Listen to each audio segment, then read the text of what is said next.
Olá, bom dia aos espectadores da Gazeta do Povo. Eu sou João Frei, jornalista aqui da Gazeta do Povo, e hoje a gente continua a nossa série de entrevistas com os pré-candidatos ao Senado do Paraná. Hoje quem está aqui conosco é o deputado federal Idecaso Takayama, do PSC, deputado também pré-candidato ao Senado. Aqui do meu lado, Bruna Walter, que é editora de política paranaense aqui da Gazeta do Povo. Então, deputado, primeiro, bem-vindo aqui à Gazeta do Povo. Obrigado por aceitar nosso convite. Muito obrigado. A gente tem um vídeo para a gente poder se dirigir aos telespectadores e o eleitor paranaense. Tá certo. A gente tem um vídeo curtinho apresentando um pouco o deputado. Queria pedir para o Rodrigo Sierpinski, aqui nosso operador técnico, colocar o vídeo com algumas informações sobre o deputado Takayama.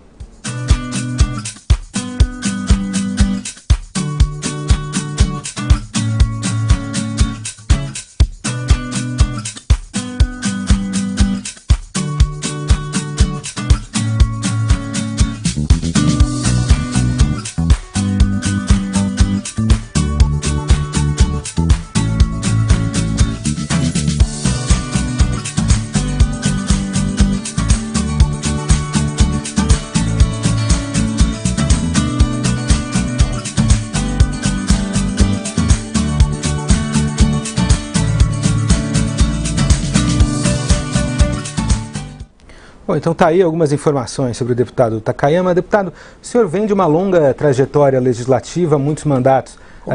Comecei como vereador aqui na capital, Curitiba. Foi a minha, vamos dizer, iniciação. Na minha época estava o Samek, que era do PMDB, estava o Ratão, a gente chamava de Ratinho na época, mas agora já é Ratão, porque temos o filho dele que é aliás, é um grande administrador. E muitos dos que hoje já estão até aposentados, alguns até faleceram já. Mas nós iniciamos naquela, acho que foi 1900 foi um tempo de vereador aqui na capital. E depois teve seus mandatos na Assembleia, na Câmara. Tive e agora dois mandatos de deputado estadual. A primeira pergunta, o senhor é mesmo candidato ao Senado Federal? E se sim, por que o senhor agora, depois de 4 mandatos na Câmara Federal, vai ao Senado Federal?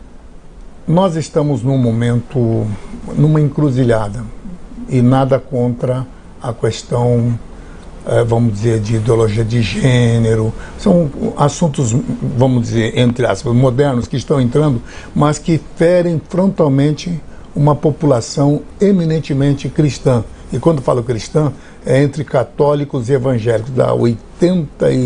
O último IBGE diz que nós temos no Brasil 86,8% de cristãos. Esse número enorme de cristãos não querem uma mudança, vamos dizer, radical na sua compreensão, como, por exemplo, aborto, disseminação das drogas ou legalização das drogas, casamento homossexual e isso alguns querem jogar a pecha de que somos homofóbicos. Não tem nada a ver uma coisa com outra, apenas temos posição. E são essas posições que o senhor vai defender no Senado? Essa é a sua principal bandeira? A base da minha ida ao Senado é exatamente defender o pensamento cristão. E entre eles, cristãos, são coisas que ferem, não é politizar a igreja, por favor, mas eu sou um cristão. E veja com essa cara que podia ser pela tradição, vamos dizer, da minha família, eu deveria ser um budista. Sou um cristão. Eu sou o retrato típico do que é o Brasil, um país plural, mas nesse país plural nós não queremos uma ditadura dessa maioria de 86,8% de cristãos, mas também não podemos aceitar uma ditadura de uma minoria sob o rótulo de progressismo. O senhor vem ocupando, muito com esse discurso, a presidência da Frente Parlamentar evangélica lá na Câmara. Por mim. Inclusive, a deputada Cristiane Yaredi esteve aqui, disse que acabou saindo do grupo, também, porque o grupo tinha tomado algumas posições que ela considerava um tanto radicais. Eu queria entender do senhor como funciona o trabalho da Frente e de que modo o senhor articula esse trabalho, como que funciona lá em Brasília. Eu realmente, quando foi criado por mim, alguns companheiros, não quero pretensamente dizer que foi por mim, eu e mais alguns companheiros percebemos que no Congresso nada funciona isoladamente, individualmente. Tudo ali funciona no poder do voto. Então, entendendo isso, criamos a Frente Parlamentar, que se tornou uma das mais fortes na casa.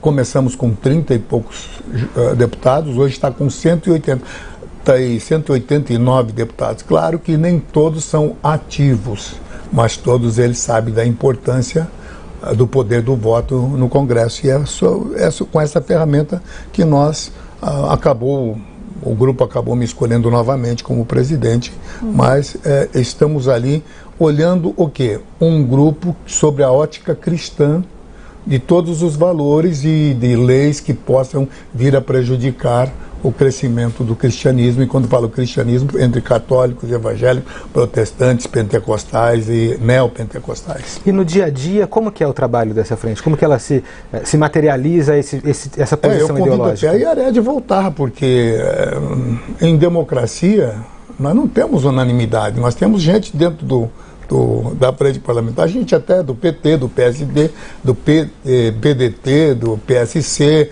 do DEM, então não é um partido político, ali nós debatemos os assuntos que são, vamos dizer, que ferem frontalmente a nossa fé e o nosso pensamento cristão, e eu tenho certeza que com esse pensamento eu defendo muito, não é minha estatística, é do próprio IBGE, 86,8% de cristãos aqui, principalmente no Paraná. E como que o senhor rebate as críticas, né?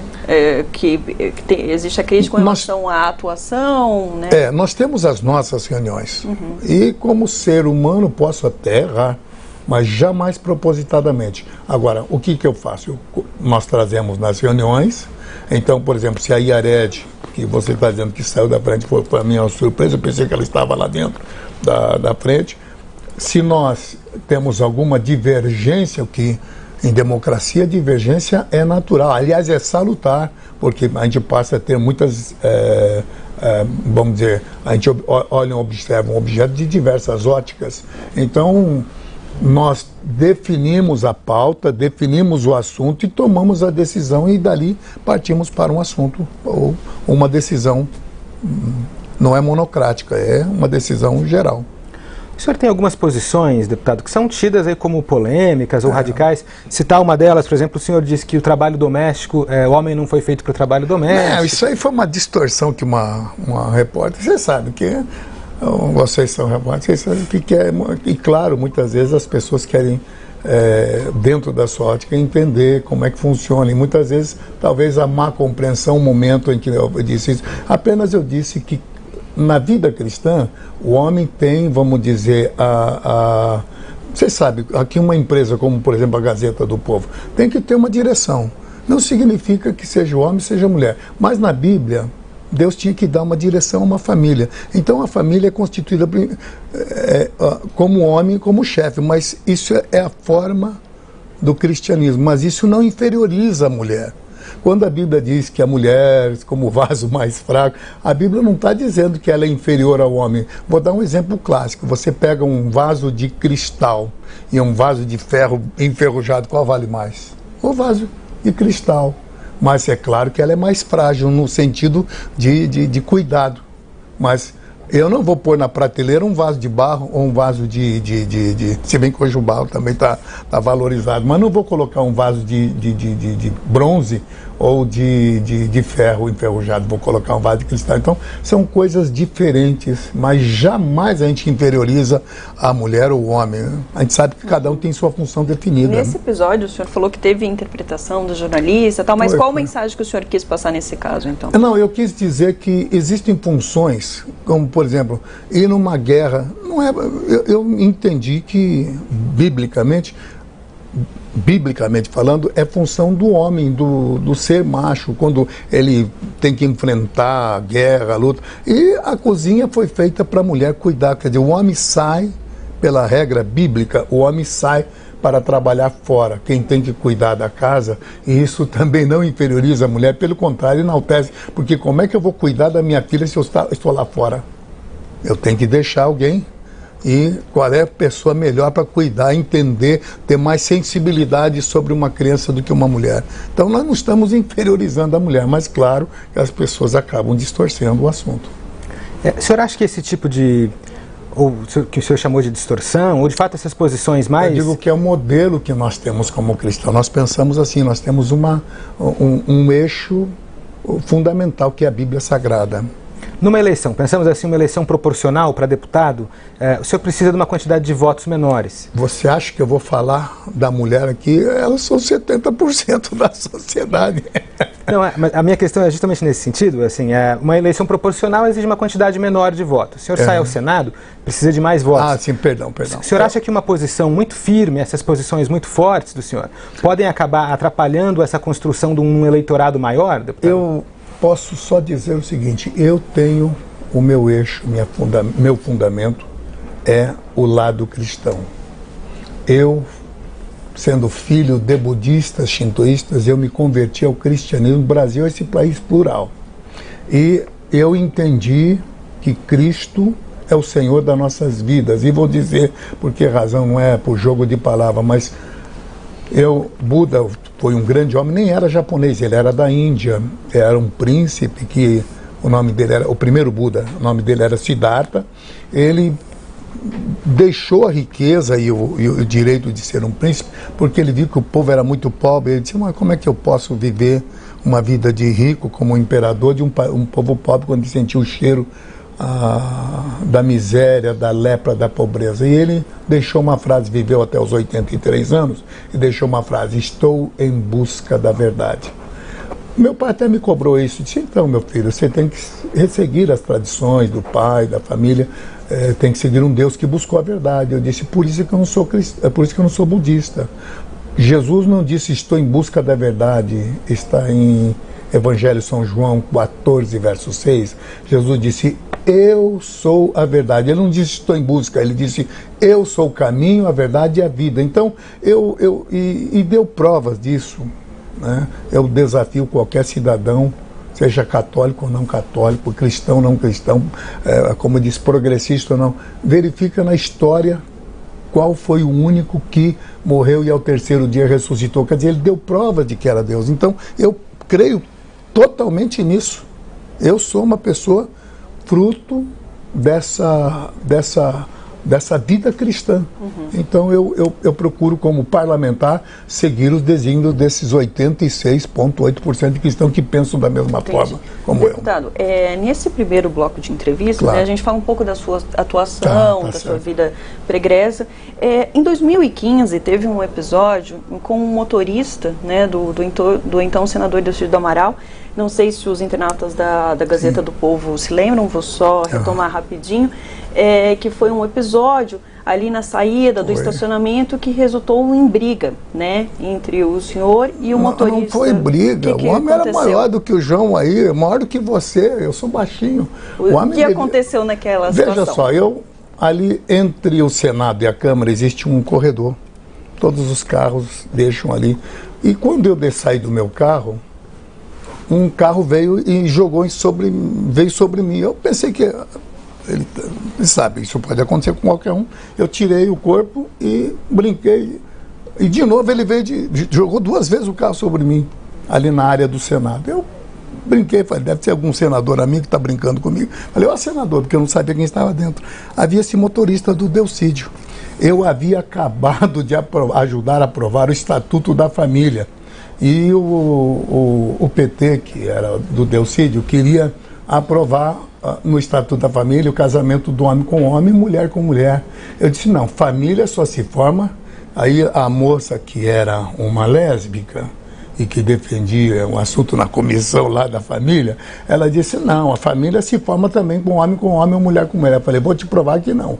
Você, por exemplo, que está aqui, você só está aqui porque um homem, que é teu pai, amou a tua mulher e a tua mãe, e apareceu você. Então, não venha com essa conversa que família se forma com 2 homens. Se o teu pai amasse um outro homem, você não estaria aqui. Se sua mãe amasse outra mulher, você não estaria aqui. Então, família, eu argumentei isso. E isso foi chave para aprovação na data, na comissão de família, do Estatuto da Família. Quer dizer, pelo menos ali aprovamos, porque ainda vai para o Senado. E é por isso que eu estou indo ao Senado, porque a gente consegue aprovar a coisa na Câmara e vaza tudo no Senado. Então, nós queremos ter ali maior número de senadores que pensam como eu, ou pelo menos que vivam a vida cristã, ou que defendam a fé cristã como eu. Mas aí, no caso, 1 semana ou 2 semanas depois, Esse motorista, não sei se era motorista do Delcídio, segurança também, ele lançou o veículo contra mim. Aí, na brincadeira, pensei, alguém deve estar brincando comigo. Falei, ô senador, porque eu vi que era o carro do Senado. Ele aí soltou um impropério, um palavrão. Aí eu digo a vocês, ser humano que eu sou, eu também é. Eu falei, ó, isso que você está falando, o palavrão que ele falou é você. Estou aqui passando, ultrapassando, você quer jogar o carro em cima de mim, por que razão? Aí ele saiu, falou, você vai ver, e ele deu a volta, mas eu não sabia se ele tinha dado a volta e ficado ali. Quando eu estava indo para a Câmara, eu vi um carro lá, falei, esse camarada parece o cara que quase me atropelou ali. Olhei a placa, aí quando ele viu que eu olhei a placa, ele desceu do carro e veio com essa volúpia. Ele é um homem de 1,90 m, acho que 80, sei lá quantos metros. Só sei que eu sou baixinho perto dele. Quando ele se aproximou de mim, eu empurrei ele. A gente falou desse episódio de 2015. Sim. Agora, voltando mais um pouquinho na época que o senhor era deputado estadual. Estadual. Tem a questão da investigação. Sim. Sobre o caso que ficou conhecido como gafanhotos na Assembleia. Então, tem uma denúncia, né, contra o senhor. Segundo as investigações, teria ocorrido a nomeação de 12 comissionados no seu gabinete. E segundo a denúncia, esses 12 comissionados não atuariam na Assembleia, atuariam em atividades específicas para o parlamentar. O Ministério Público do Trabalho separou essa questão. 6 ou 7 foram de acharem que trabalhavam comigo como pastor, porque eu faço minhas conferências pelo Estado, aí tem que ter técnico de som, técnico de caminhão, motorista, técnico de edição de programas de rádio. E essas pessoas, a partir do momento que eu tornei deputado estadual, de pastor, que só fazia conferência, e me tornei um deputado estadual, é claro que eu tinha que colocar eles até por uma espécie de gratidão a uma pessoa que ajudou a mim. E aí o Ministério Público entendeu, na concepção deles, que eu estava com dupla função, trabalhando para o pastor e recebendo da Assembleia. Isso deu a chamada dupla função. Vocês sabem que a CLT, a legislação, conciliação das leis do trabalho, é uma lei muito antiga, foi do tempo de Getúlio Vargas e não definia essa questão. Claro, eu não estou aqui me defendendo no sentido de achando que eu estava certo, mas os próprios funcionários foram claros em declarar que enquanto eu era deputado, pastor, eles trabalham com pastor. Quando eu me tornei um deputado, é claro que eles se tornaram funcionários da Câmara ou da Assembleia, da LEP. E foi isso aí que desdobrou nessa situação do chamado gafanhoto. Agora, o que o gafanhoto é um pouco diferente. Havia ali, realmente eu não sei quem era, e não estou aqui para acusar ninguém, mas o deputado tinha os seus 10 ou 12 ou 15 funcionários, e quando um funcionário saía, a gente tinha que automaticamente nomear outro, porque tem muita gente que nos ajudou no Estado. E todo deputado tinha que colocar alguém. Mas a gente não tinha um documento tipo assim, olha, por favor, retire o nome do fulano e tal e coloque ciclano. Simplesmente ligava por telefone pedindo ao departamento de pessoal, né, o RH, Recursos Humanos, dizia, olha, fulano. E alguma pessoa pegava esse nome da pessoa que a gente demitia e colocava outro. Não foi o nosso caso, eu acho que a maior parte dos políticos, os deputados, nunca jamais fizeram. Eu, pelo menos, não fiz isso. Mas aí ficou essa situação. Era a primeira instância. Como eu me tornei deputado federal, subiu para a segunda instância. Então, para mim, seria até melhor que tivesse a primeira instância, só na primeira instância, que não subisse essa situação. Que agora, com a restrição do foro, que foi aprovada, até o processo voltou aqui para o Paraná. A análise que o senhor faz disso é que é positivo para o senhor, então, que o processo Para mim é positivo estar em primeira instância. Olha, para quem é inocente, primeira, segunda instância não importa. A gente não deve isso, então não tem nenhuma preocupação com relação a isso. Porque eu sei que esses mesmos que, quando eu tive que demitir porque eu fui a federal, eles sabem perfeitamente que eu jamais tirei, surrupiei dinheiro deles ou coisa parecida. Foi simplesmente uma mudança de regra que a gente não estava habituado E isso aí eu confesso a vocês, um deputado, um ser humano, um pastor que não estava afeito, vamos dizer, não tinha o conhecimento devido da CLT, que é a Consolidação da Lei do Trabalho, conhecesse o assunto a fundo. Mas todos os funcionários, os que o Ministério Público, na época, que com razão tinha que lançar isso como denúncia, esses próprios funcionários que eram, vamos dizer, a prova deles, disseram, não senhor, nós trabalhávamos para o pastor enquanto pastor. Quando ele se tornou deputado, nós trabalhamos para o deputado. Então não houve nenhuma maldade, nenhuma malandragem nesse sentido. Agora na primeira instância, o senhor falou da primeira instância, eu prefiro que seja a primeira instância. Por que o senhor prefere? O senhor acredita? Eu prefiro a primeira instância. Algum motivo? O meu caso subiu para Brasília, para a segunda instância, porque eu de estadual fui a federal, fui um dos poucos deputados, e de estadual fui a federal. Mas para mim, para quem é inocente, eu tenho consciência tranquila, jamais eu faria alguma coisa errada, pelo menos propositadamente. Agora, claro, juridicamente a gente muitas vezes, sem querer, acaba cometendo falhas e tem que pagar, mas nesse caso não tenho nenhuma falha na minha maneira de entender que eu tenha cometido com relação aos funcionários. Deputado, o senhor é presidente do partido aqui no Estado, veio enfrentando aí alguma resistência dentro do partido ano passado. A minha pergunta é, como a sua candidatura dentro do partido está bem consolidada, o senhor já lança essa pré-candidatura ao Senado com o apoio do partido, aqui vocês integram o grupo do candidato do Ratinho Júnior ao governo, como que está essa articulação político-partidária para que o senhor saia candidato? Claro, eu só quero apenas explicar às pessoas, eu era o presidente do PSC, mas eu percebendo que o Ratinho era um menino inteligente como pai, mas mais do que inteligente, ele tinha, além da inteligência, cultura, porque há uma diferença entre ter o conhecimento cultural e ter a inteligência.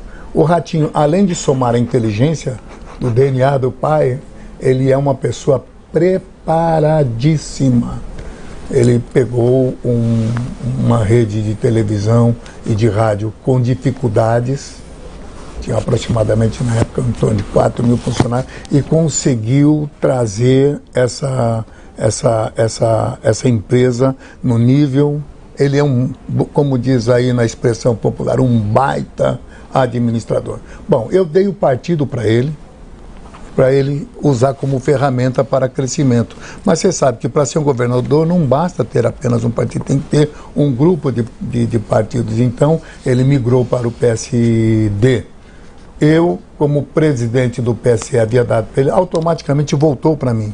Então, nós vamos continuar com o Ratinho e automaticamente também o Ratinho, percebendo que precisava de um senador, porque não basta ter um governador aqui, ele precisa de um senador que ajude o Paraná. E então nós estamos indo ao Senado, entendendo que não é uma eleição praticamente majoritária, não é fácil, mas eu garanto aos senhores que nós temos coeficiente para... Talvez não apareça agora nas estatísticas, porque meu nome está sendo veiculado agora, mas eu posso dizer com tranquilidade, nós vamos ganhar essa eleição.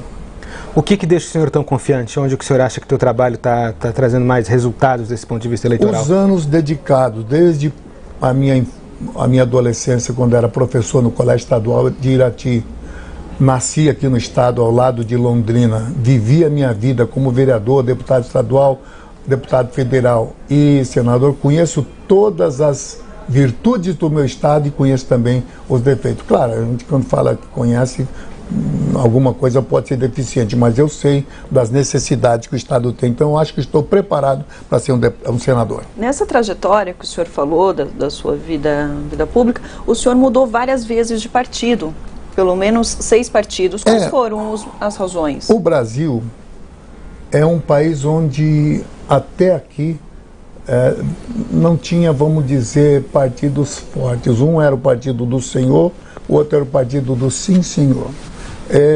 Automaticamente nós, quando migramos de partido, havia uma certa... Quando a gente sofria perseguição dentro do partido, não estou dizendo que foram todos, mas um ou outro, a gente acabou mudando de lado, de partido. Porém, Ultimamente, depois que eu acertei ficar no PSC, nunca mais mudei de partido. Quanto tempo o senhor está no PSC? Eu já estou no partido já há mais são 9 ou 10 anos.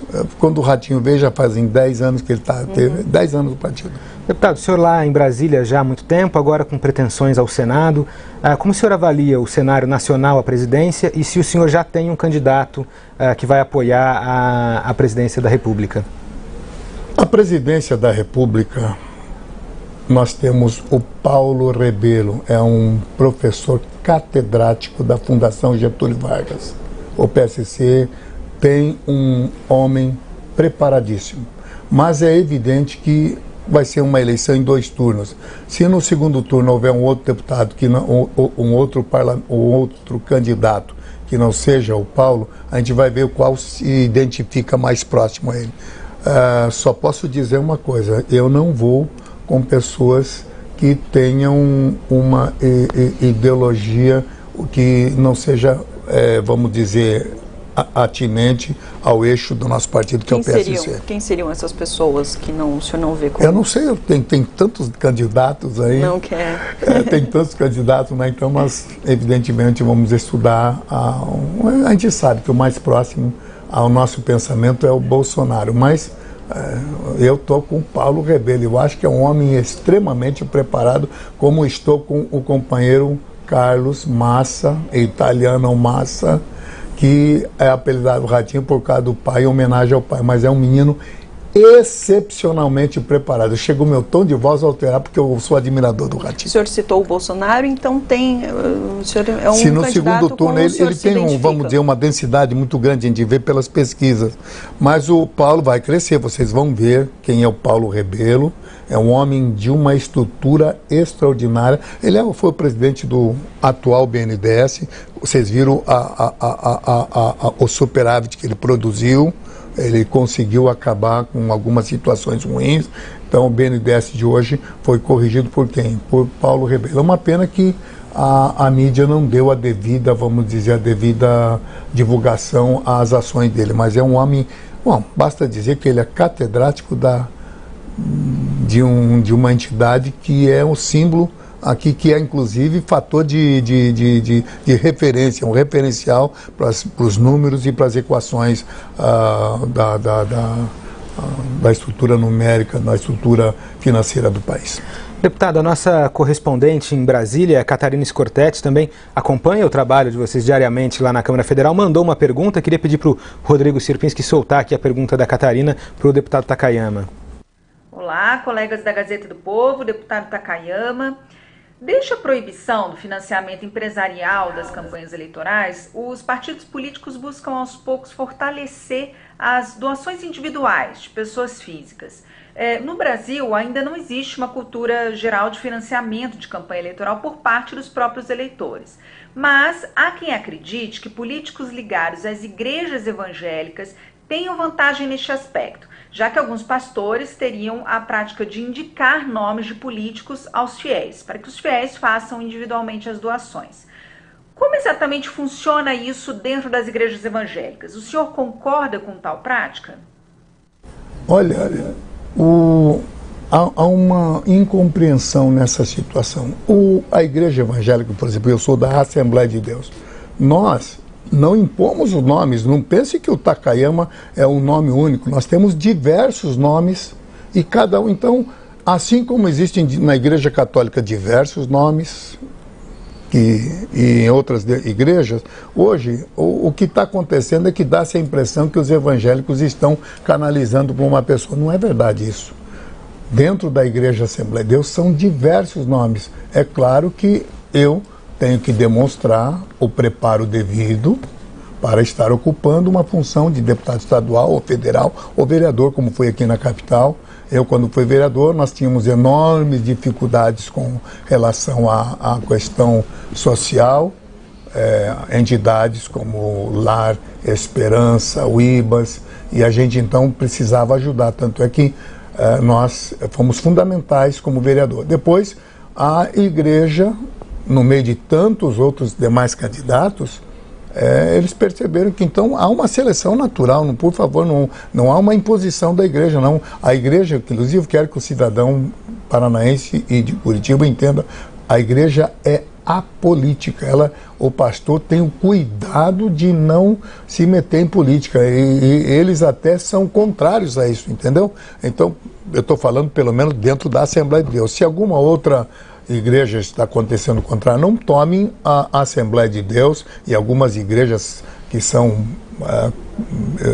vamos dizer, que têm essa veia, essa linha, estejam querendo impor, vamos dizer, o nome de fulano ou ciclano. Não é bem verdade isso. Deputado, com essa pergunta a gente fecha nosso primeiro bloco de perguntas aí sobre essa parte mais da sua história como parlamentar. Entramos agora em questões que são grandes temas nacionais, que caso o senhor eventualmente seja eleito, vão ser abordados uma hora ou outra no Senado Federal. A gente começa com uma pergunta que a gente fez também para todos os outros pré-candidatos, que é a avaliação que o senhor faz da Operação Lava Jato e, consequentemente, como é o grande assunto da operação agora, a prisão do ex-presidente Lula. Eu fico orgulhoso de morar numa cidade que é chamada de República do Lava Jato, República de Curitiba. Eu não digo orgulhoso, mas mais do que isso, eu acho que a Lava Jato é uma ferramenta que não somente o paranaense deu ao Brasil, deu ao mundo, quando ela não... o nosso companheiro Sérgio Moro, o Dallagnol, essa equipe de Ministério Público e juizado, e juízes, ou juiz, né, no caso do Sérgio Moro, estão dando ao Brasil. Eu sou plenamente favorável. Sobre os temas, nós temos a questão das reformas, né? Reforma da Previdência, sim, reforma trabalhista, reforma política. Dessas três, tem alguma que o senhor elencaria como prioritária? Qual é a visão do senhor? Reforma trabalhista é uma da... reforma econômica, reforma tributária. Nessa questão de distribuição de renda, eu acho que está sendo um pouco esdrúxula, está centralizando demais no governo federal, e os estados e os municípios acabam sofrendo. Então, essa vai ser uma das tônicas. A outra seria a minha dedicação em primeiro lugar, a minha dedicação a manter os valores cristãos num país eminentemente cristão.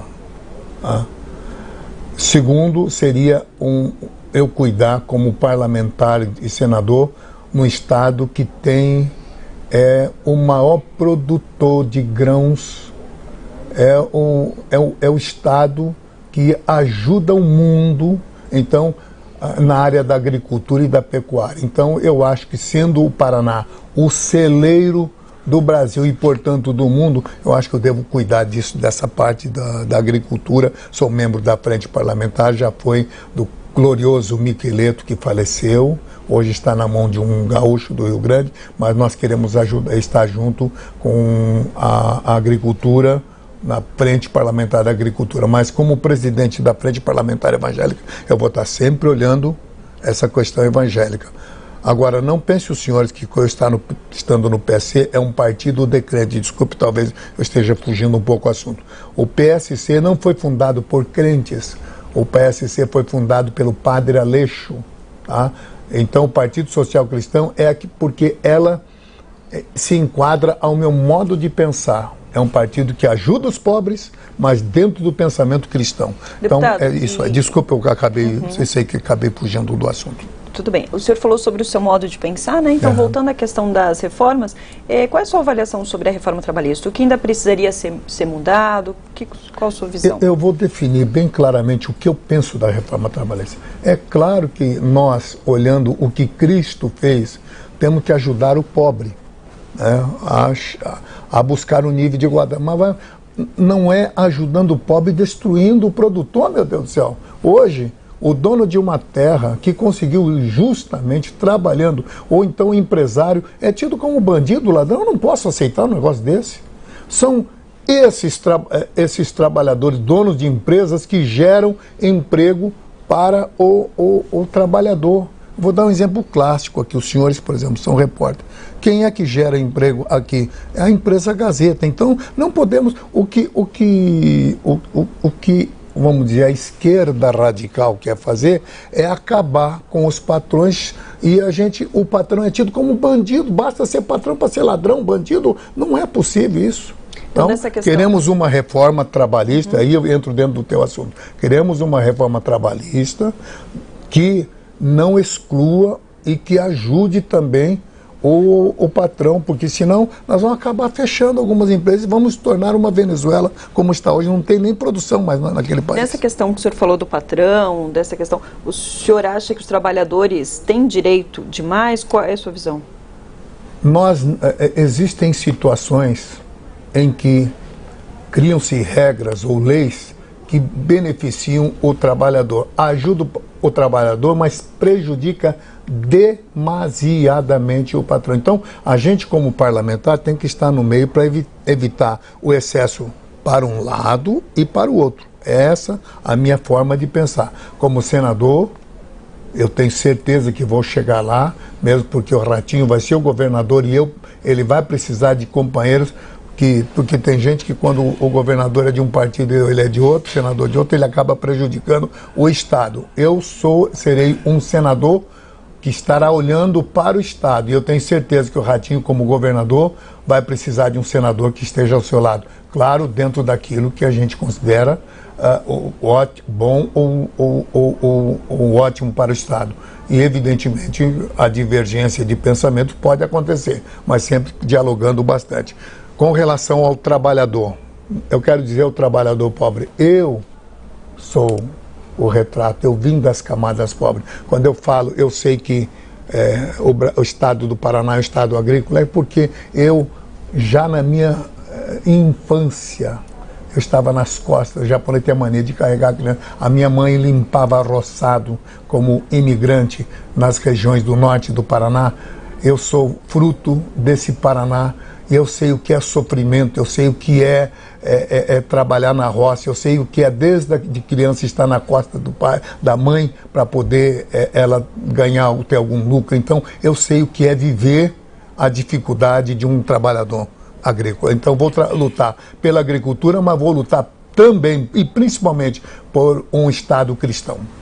Deputado, uma outra reforma que esse ano foi e voltou, não chegou ainda a uma conclusão, mas que inevitavelmente é um assunto que vai ser encarado na próxima legislatura, a questão da reforma da Previdência.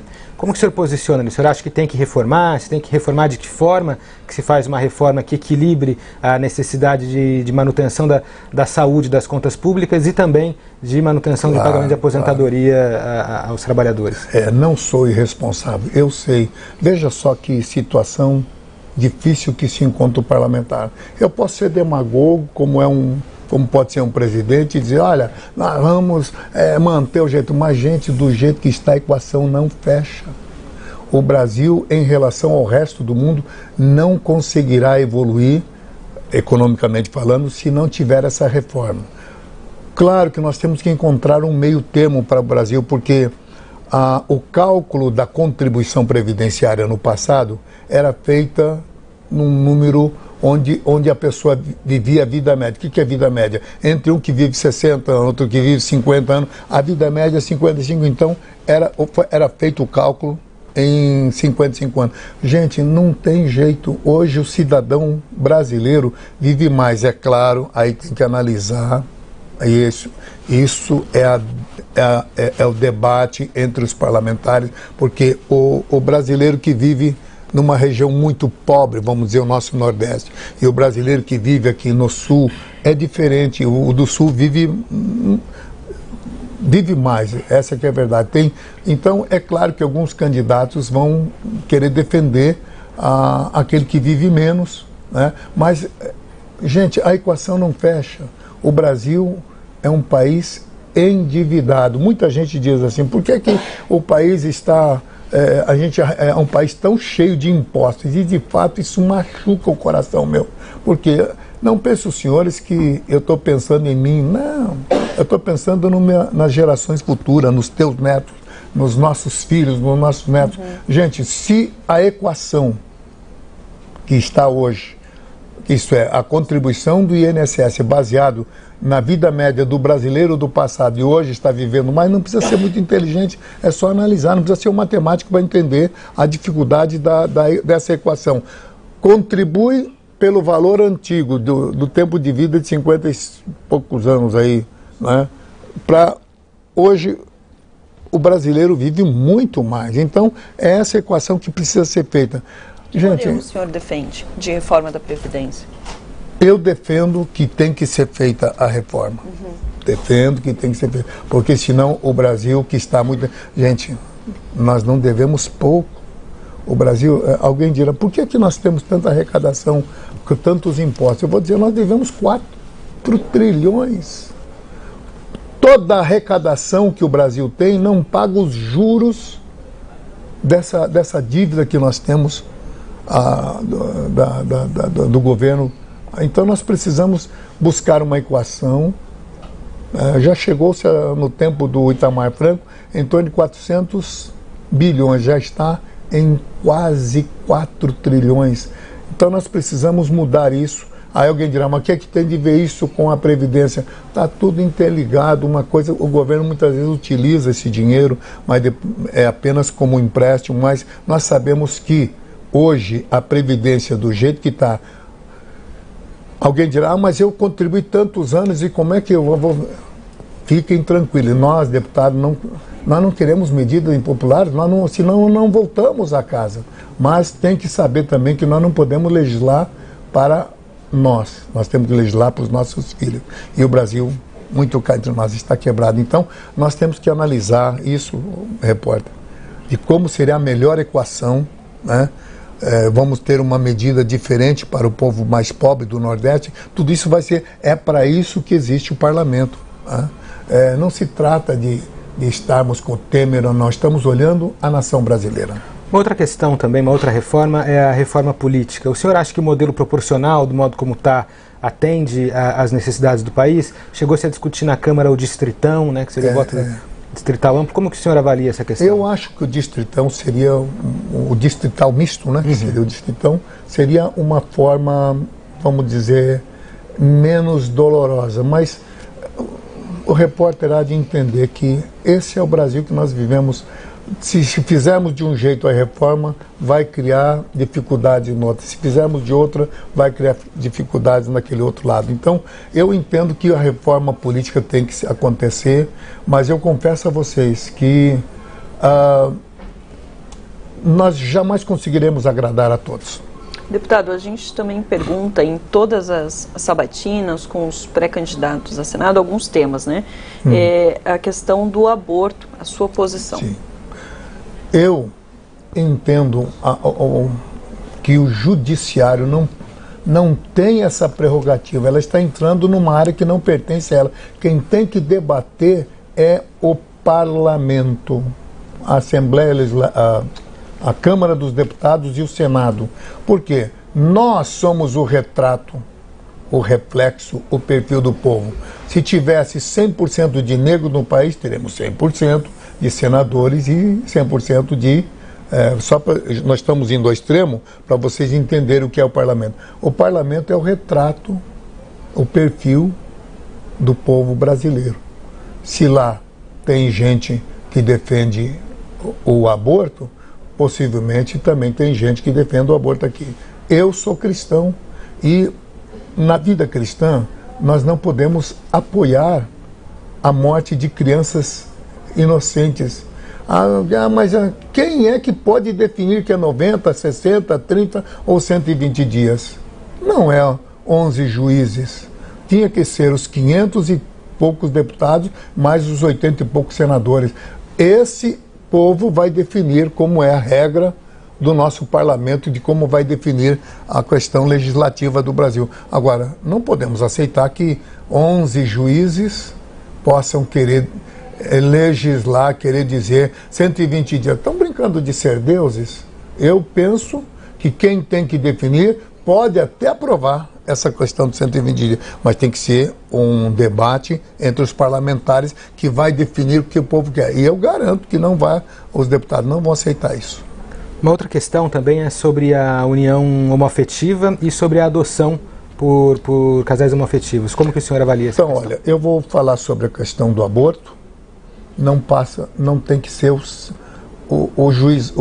judiciário. Quem tem que definir se deve abortar em 30, 60, 90 ou não abortar é um assunto atinente à Câmara. A Câmara é o retrato da nossa população. Eu não sei porque querem denegrir tanto o poder legislativo. É ali, mas é porque tanto deputado. Mas olha o tamanho do país, meu Deus do céu. Olha o tamanho do país. Então, nós temos que ter um número relativo. É o mesmo número que tem no Japão. É o mesmo número que tem na América. Então, vamos lá. Voltando à pergunta do repórter. Nós temos que ter, sobre essa questão do aborto e da união homoafetiva e da adoção homoafetiva. Temos que respeitar. O povo cristão do Brasil, 86,8% do último IBGE, acho que é 2015, deu esse número.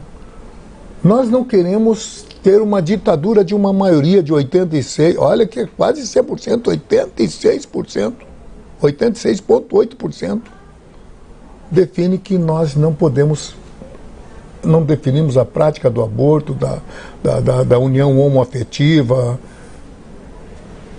Nós não queremos uma ditadura de maioria, meu Deus. Mas não podemos aceitar uma ditadura de uma minoria. É progressismo. Que progressismo? Quem é que está com a verdade? Então, eu penso, na minha forma de pensar, a minha forma é a vida cristã. É a Constituição que eu considero como uma Constituição maior que a Bíblia. E a Bíblia não aceita uma união homoafetiva. Nada, e isso, por favor, não me torne homofóbico.